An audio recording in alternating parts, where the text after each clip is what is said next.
If I were moving next month, there is so much stuff in this house that would not be coming with me. Moving has a way of making everything clear. Suddenly, you see the clutter, the unfinished projects, and the things that you've been meaning to deal with for years. So today, I'm acting like I'm moving. I'm going through my house asking, would I pack this? Would I finish this? Or will I finally let it go? Because sometimes the fastest way to reset your house is to act like you're leaving. About 2 weeks since I did a whole house declutter on my house, and I was recently looking around seeing if there was anything that I could sell on Facebook Marketplace. And in both times, I felt like I had done a complete job and there was nothing left to go. But the other day, when my husband mentioned, what if we wanted to move? I looked at this house with such fresh eyes. And especially in areas that are less public, like our basement or our garage, I was astounded by what I saw when I looked at it, as though if we had to put this house on the market in 2 weeks, what would need to be done? It was overwhelming. And so the moving mindset is just so unique, because when you move, all of a sudden you have such clarity. You have to make decisions, because it's either getting on the truck or it's not. It's either finding a space in your new home or it's not. And it really must be complete, because there will come a day where everything must come out of the house and a decision must be made. So delayed decisions just no longer work. And when I think about my house currently like that, I'm amazed by how much clarity and completion is needed. And of course, that's going to bring up lots of questions. So as you're going through your things, you're going to say, would I pack this? Would I pay to fix this? Would I pay to move this? Would I finish this project before leaving this house? Maybe even, will someday ever come? Because there's so much stuff that we hang on to thinking just in case, or someday we'll do this or that. And very often you really never do. So I began this by listing several items on Facebook Marketplace. So a planter, these vintage fruit and vegetable bins, which I used to use in a previous pantry but don't use in my current one, my son's sensory bin, which he's outgrown, our dog kennel. Our dog passed away, and I think if we get a new dog, then we'll get a golden retriever, and she just won't fit in a cage of this size. This wet dry vac, which I like, but I just didn't find worth it, and this set of vintage suitcases, which have been empty in my son's room for years.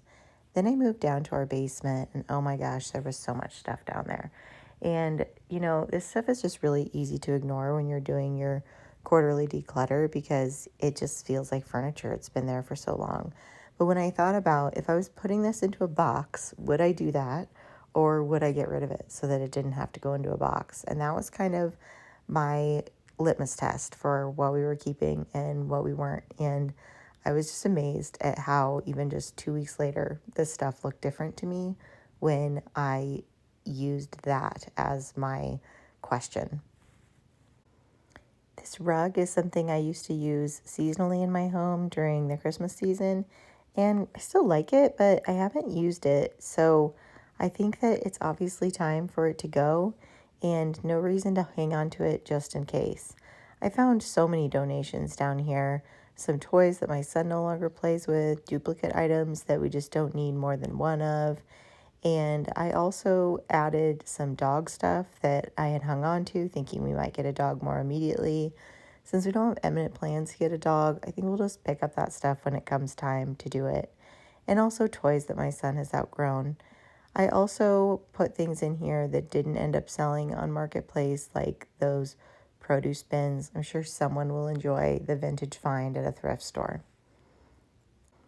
What's amazing about acting like you're moving is all of a sudden the robot toy no longer looks like something that your son might get interested in later. It just looks like a toy he's not playing with, so who cares? Let's get rid of it. And the little branches that you thought you might use for decor next year, even though you didn't use them for decor this year, you just think, well, I don't know, so I'll go ahead and get rid of them. And if I decide I must have branches, I'll cut some new ones.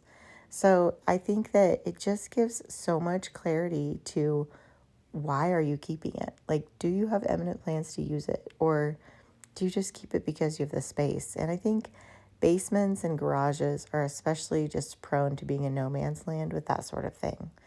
This giant bounce castle is a pretty good example of that. My son does use it, but we've had to stop using it because we had some friends from our small group over and somebody peed in it. And I am not going to lug this thing upstairs and hose it off and let it dry and then bring it back down here.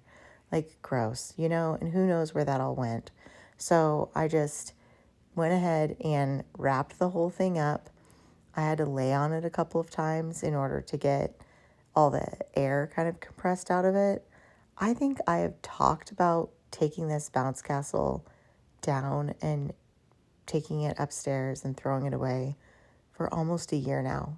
And I could not believe how easily this was done once I just did it. And so if I had to move, this would have to go. And so I thought, why not have it go right now? And I was able to put it in there the day before garbage day.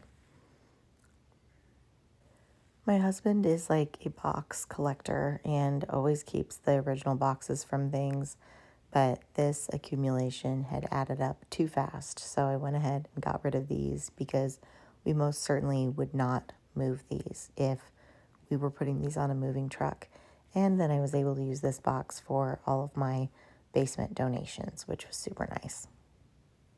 I discovered the bag for the bounce castle and went ahead and filled it up with even more stuff because why not? And I was so glad that I discovered it so that I don't wonder what that bag goes to later. I also had these 3 wreaths, which I had gotten secondhand this year, and I decided to get rid of these 2 wreaths because I have 3 places for wreaths on my front house area.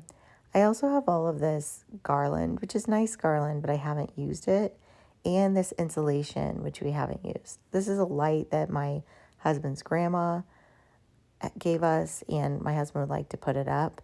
And then there were so many unfinished projects, some stones that we needed to take care of in our outside area. I had this memory quilt that I made for a really sweet client of mine whose husband passed away.